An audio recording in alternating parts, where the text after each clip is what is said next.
So the question that we're looking at, it came in from Kat, and it was how and when and what to eat to avoid being lethargic and excess calories, given most of us will be taking far fewer daily steps than usual. So that's the question, that's the topic.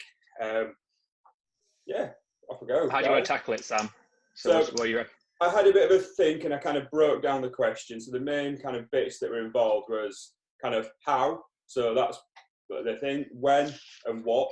So we can kind of break these down, sort of how it's sort of where you eat, when you eat. Is it certain meal times? Do we need to eat at those? Do we have less meal times? Do we have to eat? Sort of your snacks.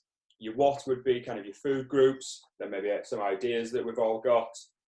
Obviously, the reason the nutrition topic is obviously don't want to be lethargic, so that's kind of the nutrition function.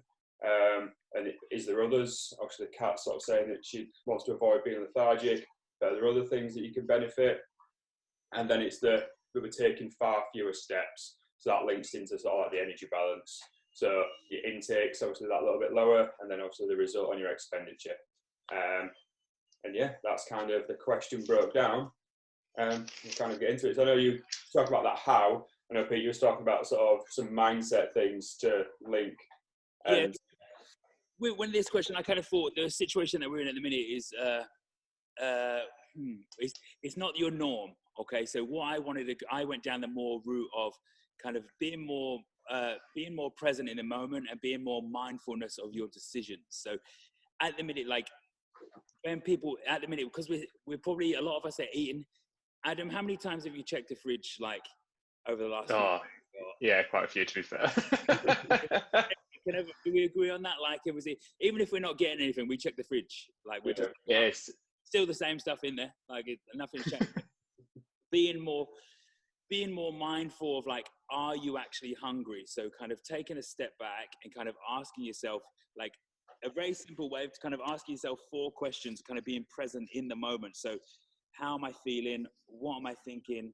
What am I doing? How is my breathing? So that will kind of take you take a little step back to kind of see, are you actually hungry, or is something triggering this? So is it boredom? Are you anxious? Are you tired? You could be happy. Like, there's lots of different triggers that people will eat when they might not actually be hungry. I think a lot of us I'm probably bad for this as well. Like, you've lost touch with actually being hungry, like confusing these different emotions with actual hunger.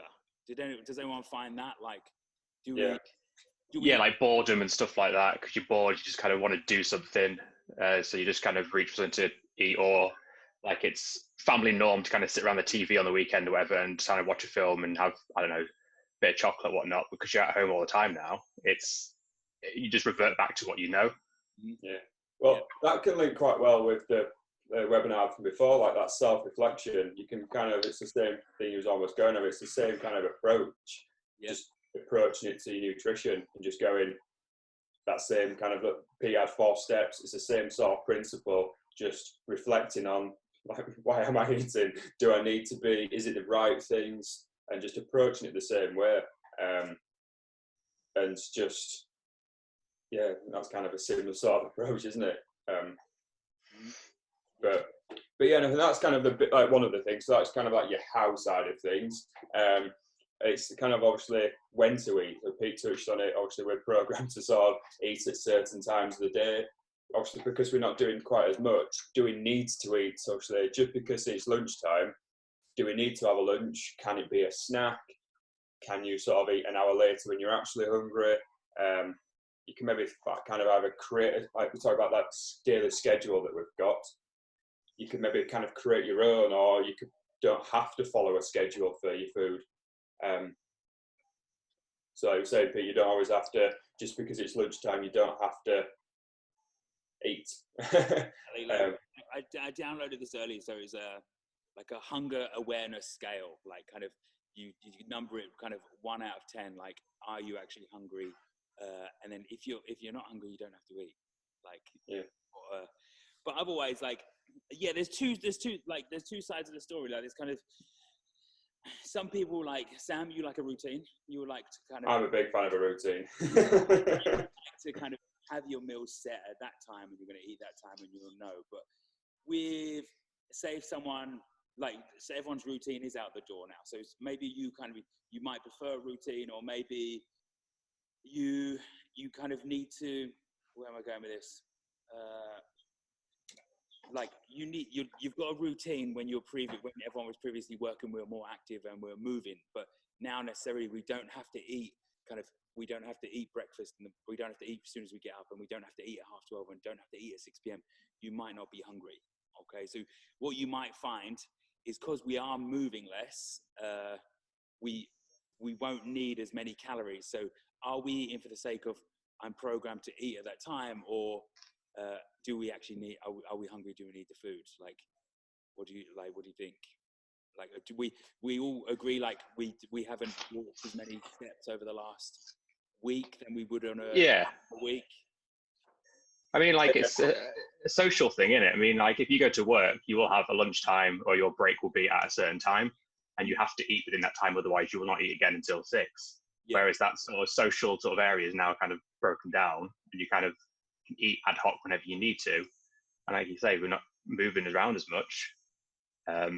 So do you need as many calories to fuel your body? Probably not. Yeah.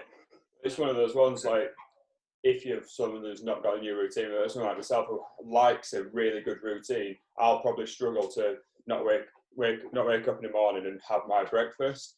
But I can still have that routine, but I'll just eat a little bit less. So while I'll normally eat, say, sort of a breakfast that's got 500 calories in, I might eat one that's got 350 calories in. I'm still having the routine, still getting up, but I don't need as much, so I'm not going to eat as much.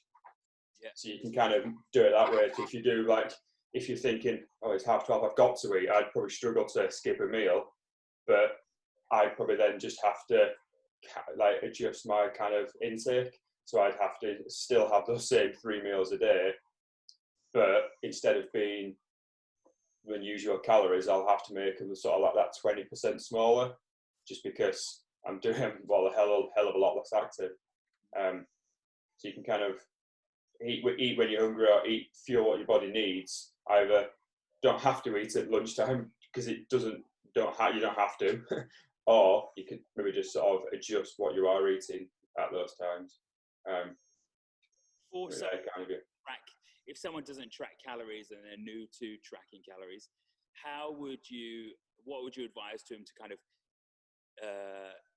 what advice would you give them if they're not sure, like, if that's a 500 calorie meal, if that's a 350 calorie meal, what would you advise? Well, I've never tracked calories. I don't know calories. That was an example. Well, I eat 5 Weetabix in the morning, so eat 4. That's 20% less. So you could look at it as sort of like a size of a plate. So instead of filling, like, you might have a pattern on your plate, might have a decoration around the side. Just instead of the circle being sort of that big, make it a little bit less, or use smaller dishes or something. You can just sort of do visual sort of things. I've never tracked calories. I've got no idea. You're on a saucer. Little side plate. I mean, I track calories, and I think the way that it's kind of worked for me, I mean, it doesn't probably work for everybody because it's quite sort of out there, is that I weigh everything to start off with, and then over the few weeks, you kind of get used to how much certain foods are worth. So I know roughly how big a bowl of cereal actually should be. Like, it says 30 grams on the actual packet. I mean, if you do your cereal in the morning, 9 times out of 10, you've not got a normal portion size. Yeah. So once you've kind of eyeballed it a few times, you're just used to it. Mm-hmm. Yeah. Obviously, that's a different extreme. Obviously, like Sam says, he doesn't do it. He kind of just goes off routine. Yeah. Where mine's quite more number based. Yeah, obviously, because I do eat very similar things. My breakfast is always pretty similar. I think Ellie and I would probably have around sort of 12 meals that we can eat. So obviously within a week we'll have sort of 7 of those meals. We roughly know, well, we cook this, we put the same ingredients in, so we know how big they are. And we kind of just know whether we put on weight or lose weight, whether we're eating too much or too little. I know that sort of, it's not something to implement quickly. but you obviously, if you just go from like a meal that you normally used to eat, see how big it was, just take a little bit off. If you were still hungry afterwards, you've probably taken too much off, and then you'll know for next time that you've gone too far, or you maybe actually I could do with taking a little bit more off.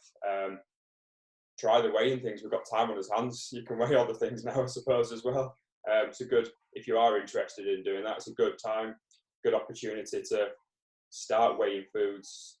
So when we don't have time again, you've got, like Adam said, you've got a good idea of what 30 grams of something actually looks like. Adam, have you? You said you're very number based. Have you adapted your calories to now? Have you? Have you kind of adapted your?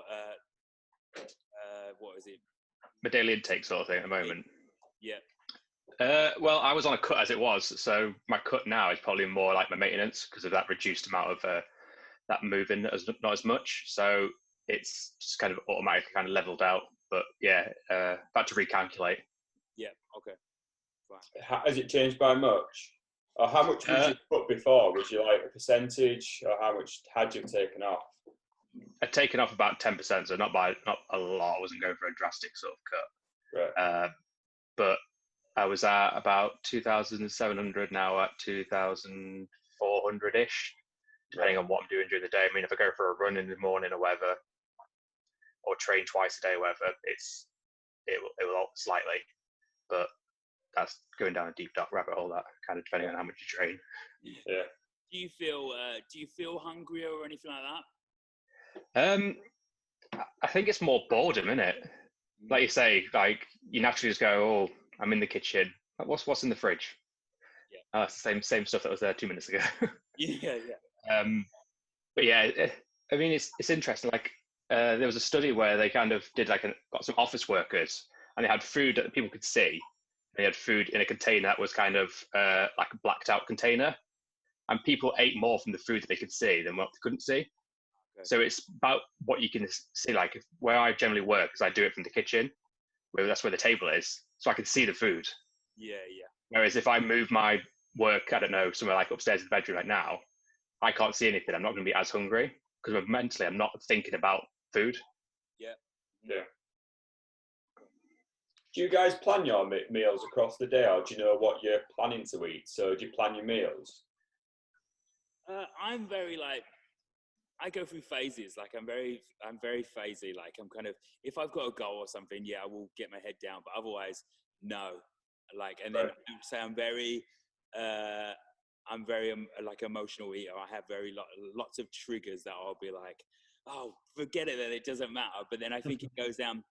Like the good thing about, one of the positives, like when we run the Sweat Boot Camp, is about when you track your calories, you've kind of got an idea. So you kind of, rather than like look at that day and kind of, if you have a bad day, a common theme is people have a bad normal life. So people have you have a bad meal on a Friday and you're like, oh, forget it, right? I may as well have a takeaway tonight. And then I may as well eat loads of rubbish. It's Monday morning. Okay, so you've written off all that whole 3 days just because you kind of reared off track on the Friday. So the good thing about tracking calories, I say, is you've got, say if you've got 2,000 calories to work with a day, you've got 14,000 calories to work with a week. So that one meal does not make a massive difference during the whole week. You've got the whole week to kind of account for the calories. So you don't have to, people beat themselves up and they punish themselves. And then that's a trigger to eat more and kind of be, oh, what's the point? I'm just going to come off the rails. So that kind of, it's a bit more, you've got a bit more control, I would say, in your diet. You've got a bit more inside knowledge of what you're consuming and what works, rather than just kind of ad hoc, I would say, if that makes sense. Yeah, definitely. So it's but then again, like it's horses for courses. So some diet is not a one size fits all. Like it kind of, like you like your routine. Some people like Weight Watchers probably gets a bad name because it doesn't educate, but sometimes Weight Watchers might work for someone. Like different diets work, but like high protein might work for someone else. Like it's more, I think diet comes more down to the best diet. The best diets in the world are the one you can stick to and the one that works, the one that you can adhere to. Okay, there's no point being in like chicken, broccoli and rice, or just no carbs, because it's not sustainable. So if it's not sustainable, you're not going to adhere to it. And that's when we kind of crash diet and we go up and down. So it's finding what works for the individual. That's what I'd say a lot of the time is. I think, obviously, talk about, like, I know, Adam, you say that you weigh your food and sort of like you track and you monitor. I mean, the only thing I'd probably do that's similar to that is we know what meals we're eating. I don't know how many calories it is, but I'll know that sort of tonight we're having chorizo pasta bake. I know what I'm going to be eating, so I can base my other sort of decisions across the day.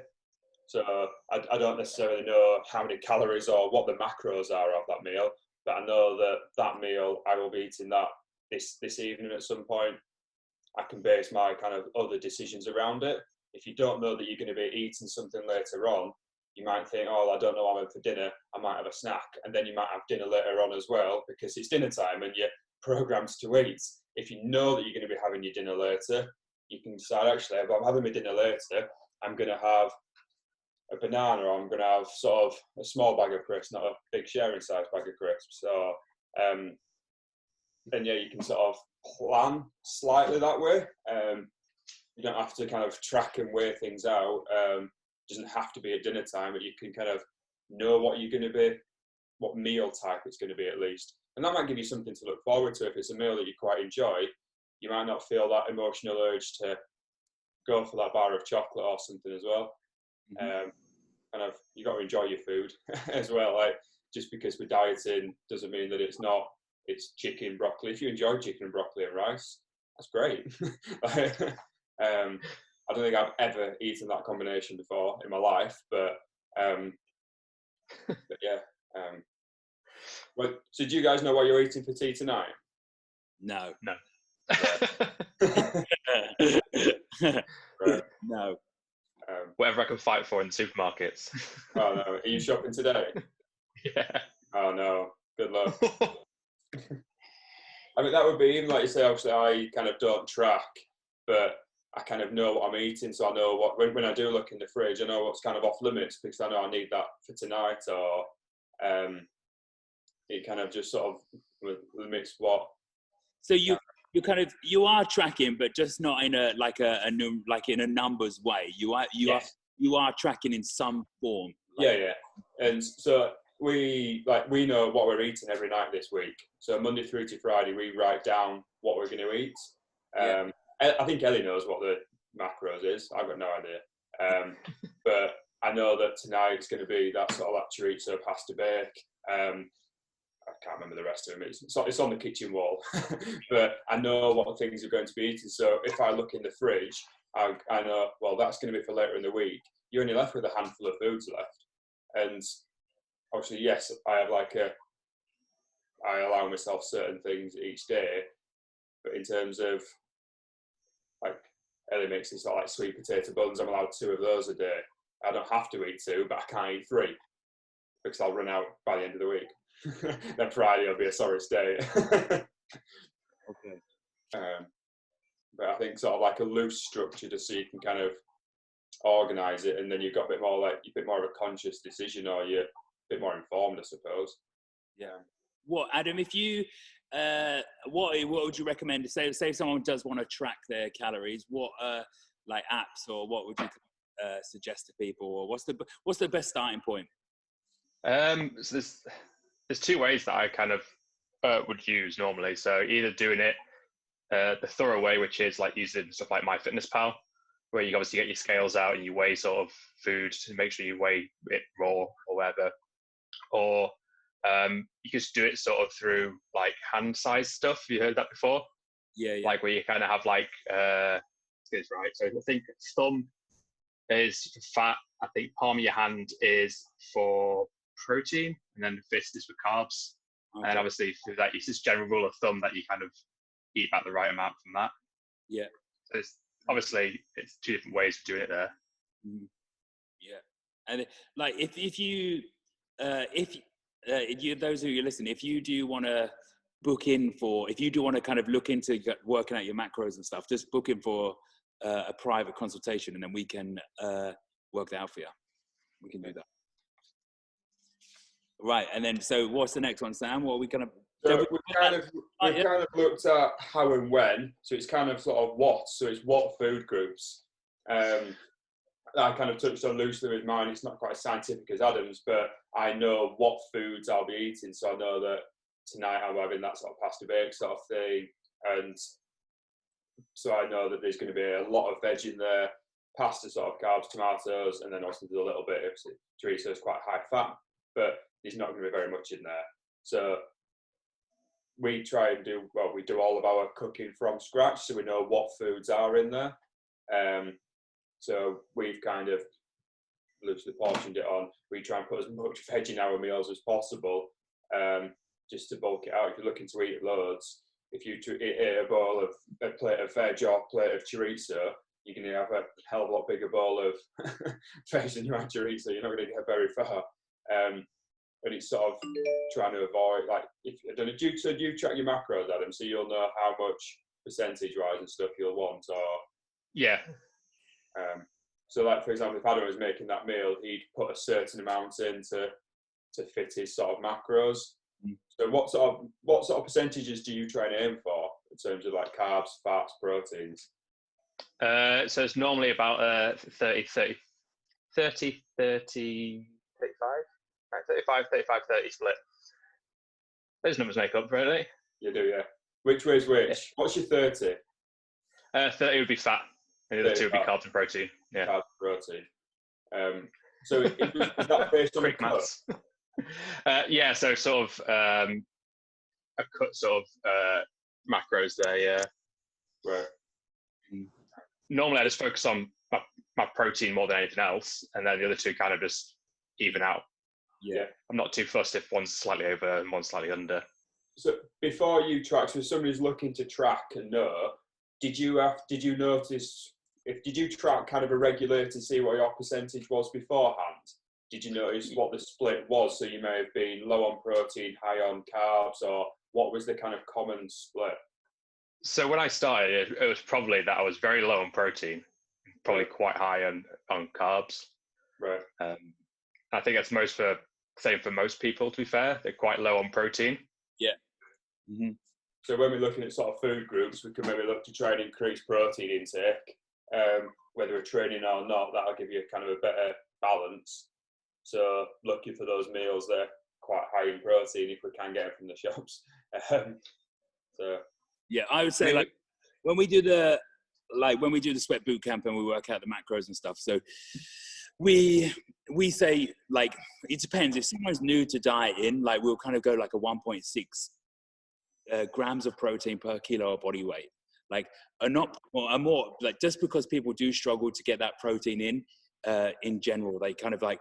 They don't know the sources of protein and they struggle like, oh, like I'm eating all this and I can't find it, blah, blah, blah. So I kind of start on a 1.6 and then that will usually go to a 2 grams of protein per kilo of body weight. And also when we're at this time now, because we kind of, a lot of us don't have access to kind of weights and kind of heavy weights. Like if we want to kind of preserve and maintain our muscle mass, like 2 grams is probably optimal for that. Okay. Yeah.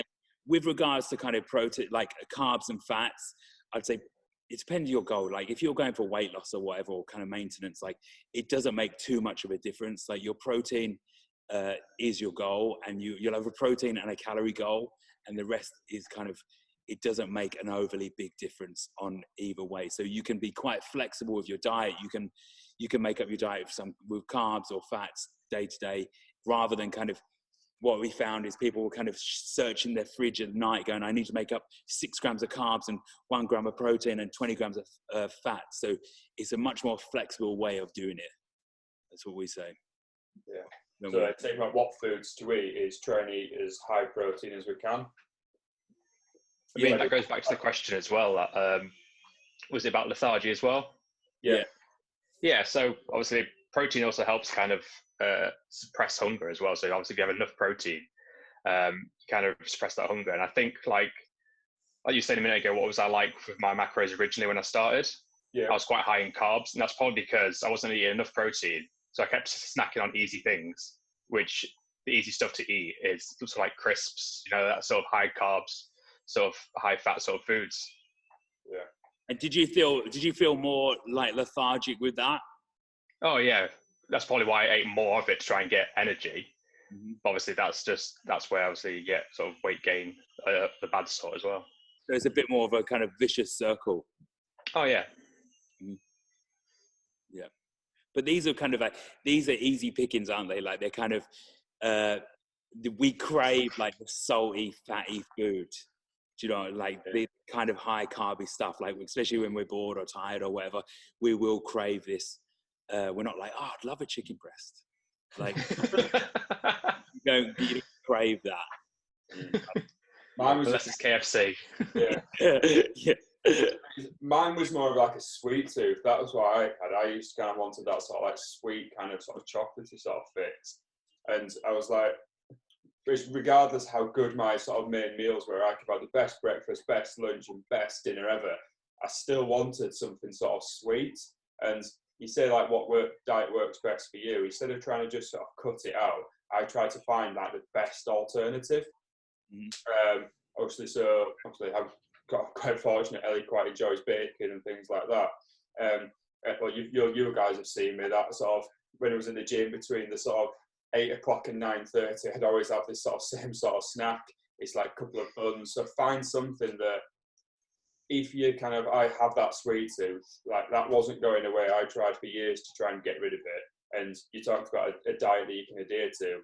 I'd have like a month with no sweet food at all, and then I'd just crash and go straight back to it. My diet didn't really change, but it wasn't healthy. My weight didn't change, but I wasn't healthy. And it's not always about your weight, but just find alternatives that are like lesser evil sort of thing. So I had these sort of like, well, they're made out of sweet potato, like sweet potato buns. They fix my sort of sweet tooth, but there's no sugar in them at all. So it's kind of finding those little hacks that you have instead, or like yes, people can go for protein bars, but they are quite processed. If you do have a certain trait or you like certain sort of crisps, you can kind of pick something that gives you that same sort of fix, but isn't quite as bad. I don't know. So if you have like a snack, what do you guys tend to go for, or whether it's good or bad? What's your bad snack that you tend to go for if you do snack? Are you just really good? You just not snack? I think like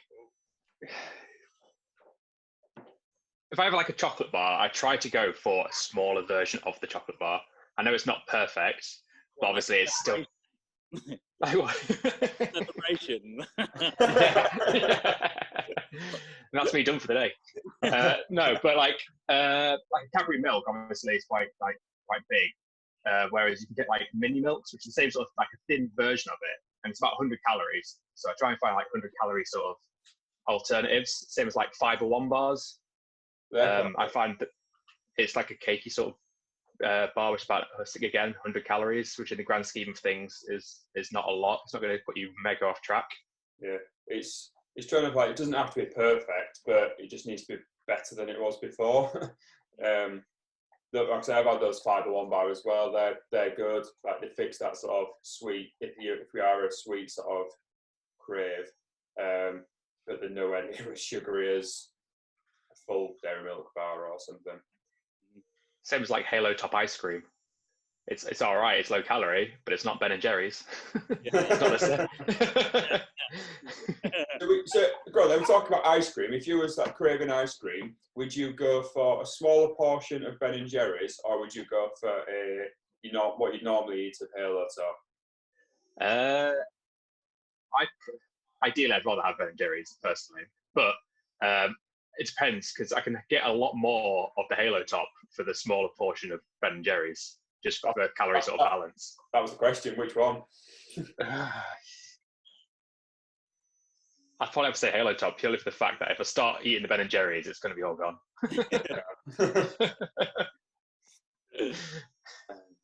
But yeah, so they're kind of like your food group. So the main sort of thing what to eat, it's kind of protein-based foods. And the other thing I'd really say is I'd kind of have kind of go-to snacks. If you know that you're a snacker of crisps or snacker of sort of sweet food, find just a slightly better alternative. don't think about trying to completely getting rid of that sort of snack. If you're obviously in an ideal world, we'd all have the cleanest diets and things, we'd all stick to them, but well, the current situation is showing we don't live in an ideal world. And finding that kind of something that just works best. Sort of high protein.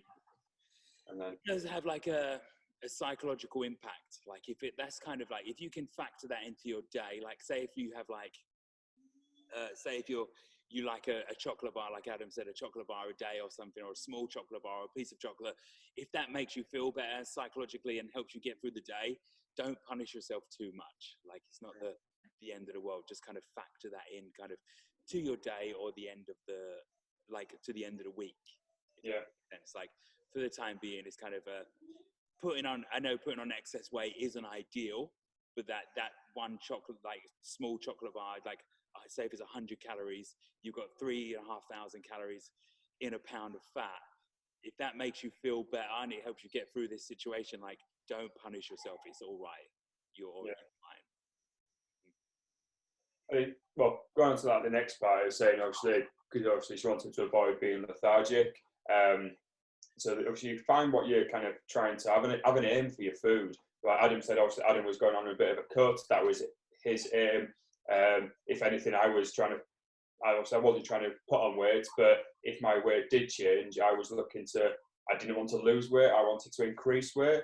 Obviously Kat's wanting to avoid being lethargic. It's kind of have a function for your food and kind of almost eat for that function.